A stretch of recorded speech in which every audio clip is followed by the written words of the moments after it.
అన్నమయ్య జిల్లా పీలేరులో రా కదలిరా సభకు భారీగా టీడీపీ కార్యకర్తలు హాజరయ్యారు. రాయచోటి టీడీపీ నాయకుడు రాంప్రసాద్ రెడ్డి ఆధ్వర్యంలో 400 వాహనాలతో భారీ సంఖ్యలో తరలివెళ్లారు. ఈ నేపథ్యంలో రా కదలిరా బహిరంగ సభను విజయవంతం చేయాలని కార్యకర్తలకు పిలుపునిచ్చారు. సమిష్టిగా కృషి చేసి పార్టీని అత్యధిక మెజార్టీతో గెలిపించుకుందామని తెలిపారు.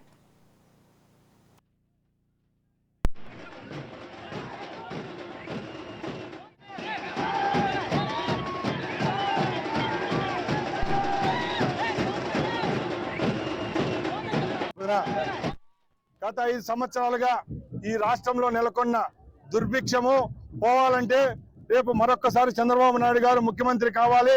మన బిడ్డలకైతేనేం, కార్మికులకైతేనేం, కర్షకులకైతేనేం, రైతులకైతేనేం ఒక సువర్ణ యుగం రావాలంటే మరొక్కసారి మన ప్రియతమ నాయకుడు నారా చంద్రబాబు నాయుడు గారిని ముఖ్యమంత్రి చేసుకునే విధంగా మనం ముందుకెళ్ళాలి.